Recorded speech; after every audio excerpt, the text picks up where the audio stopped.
Hello, boys.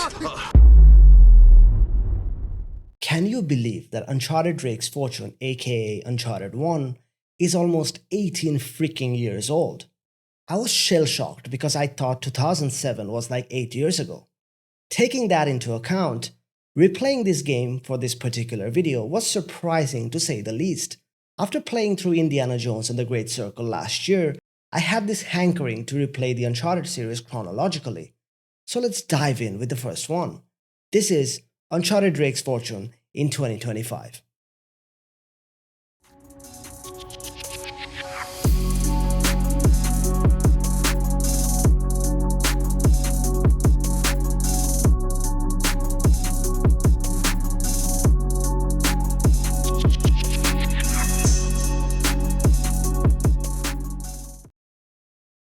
Uncharted Drake's Fortune is of course Naughty Dog's first foray into adult entertainment, no pun intended.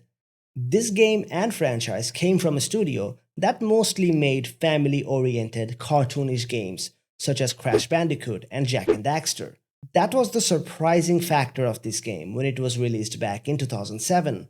Let me start with a funny story because my relationship with the Uncharted series is weird. Back in the day when I couldn't afford games to increase my number of platinum trophies, the Nathan Drake's collection was a cheap and easy option to earn 3 of them for one price. So what started as another game franchise to platinum immediately turned into one of my favorite games franchises of all time. And that starts with the characters. So the game commences on a boat off the coast of Panama, where our protagonist Nathan Drake and his love interest Elena Fisher retrieves the casket of Sir Francis Drake, his self-described ancestor. I can't name a lot of video game franchises where you immediately like the characters on display within the first 15 minutes. You make it sound so dirty.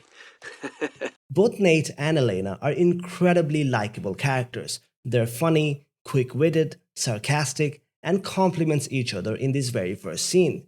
Nathan Drake, our hero, is a treasure hunter who is clearly not fit for the assignment, but he does it anyway. Elena, on the other hand, is a reporter and she's a badass as well. And if you thought these two characters would be the most likable one, wait until Victor Sullivan, aka Sully, shows up in the scene to save the day with his iconic seaplane. You look like hell. You should see the other guys. Sully is just incredible. He's portrayed as this business partner of Nate, but you can see a fatherly figure building as the game goes on. And they're all so well voice acted, from Nolan North as Nathan Drake, to Emily Rose as Elena, to Richard McGonagle as Sully. And these voice actors are so naturally infused within these characters that I remember their name. That's so cool, right? As for the villains, I really like them too. My favorite has to be Eddie Raja, Nate's once associate. He's this idiot who is very similar to Nathan Drake. They're not fit for the business they're in, but they're still doing it and giving us a smile on our face. How much trouble could one girl be?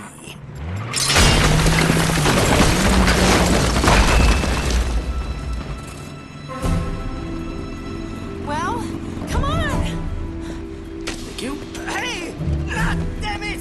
His death truly made me sad. I wanted to see more of him. Even though a lot of this game has aged, which we will get to later in this video, the performances, voice acting, and motion capture hasn't. This shocked me in this particular playthrough. Similar to almost every Naughty Dog game ever, the cutscenes are your ultimate reward for the gameplay. And every time a cutscene would show up, I'd be at awe just how well these cutscenes are directed, written, and voice acted.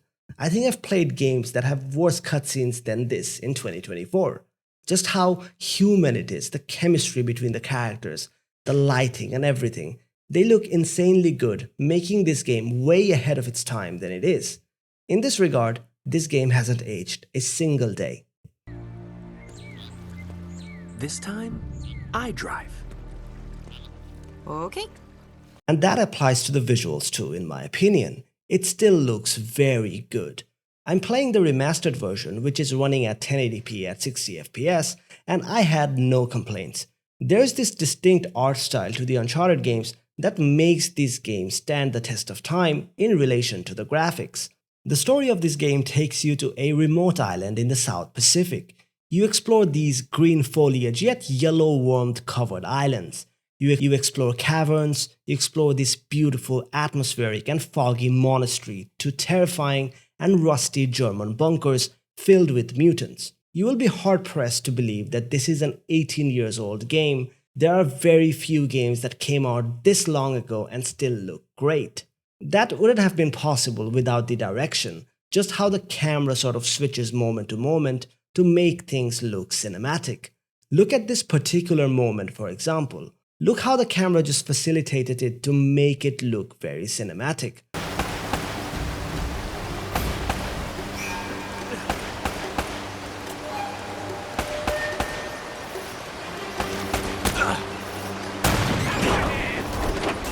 Not to mention the water. Is it just me, or the water in this game looks just as good as any game you're playing in 2025? It's really nuts. And what is more impressive, of course, is the set-piece moments. It really feels like you are playing through an interactive blockbuster film. And Drake's Fortune was just a taste of what this franchise has to offer. The most memorable set piece in this game for me has to be the escape sequence where you have to shoot a minigun as Elena drives you out. Again, playing through this in 2025 made it unthinkable that this game came out in 2007. However, what makes it feel like a game from 2007 is the gameplay.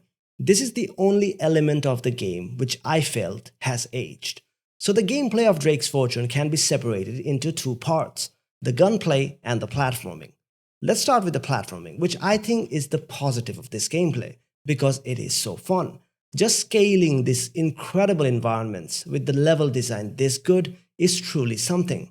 There's this real sense of satisfaction in climbing these ledges or jumping from one platform to another, or just making a narrow escape from the brink of dying. Yes, the animation doesn't feel as good in 2025, but it is still a blast to play.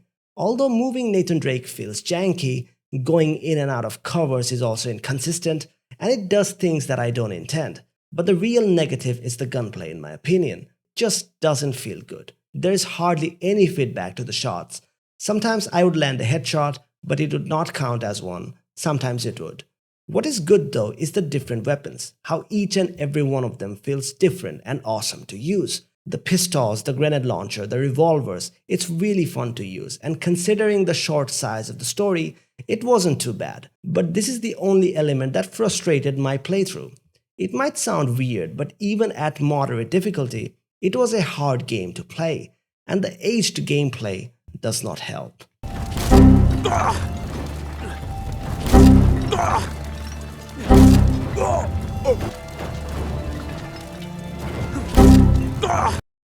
What does help though is the story and what really keeps you going. This is a really good and well executed storytelling in very familiar territory of stories within its niche. So Drake's Fortune is Nathan Drake's quest to discover the hidden riches of El Dorado, with Sir Francis Drake's diary being the vessel of the story. El Dorado was first presented as a location, but we later found that it's a golden idol. In search of the idol, Nate and Sully find a Nazi U-boat, which points to the idol being in the South Pacific. And like many other treasure hunting stories, we are not the only ones looking for it. Gabriel Roman, whom Sully owes a substantial debt, is also after El Dorado. We see a confrontation between these two parties, where Sully was shot in the chest. Nate was able to escape and encounter Elena, and they both started their journey towards the remote island where El Dorado is situated. Well, you're down to one tomb robber now. Sully's dead. What? Yeah. And we're next if we don't get out of here. This started our hunt for the treasure, and again, like many other adventure stories, it is being moved from places to places, making this an 8-hour-long story. Later, we found out that Sully is alive because the gunshot was blocked by Nate's diary, and he was playing both sides to buy Nate more time. Old Francis took a bullet for you. Yeah.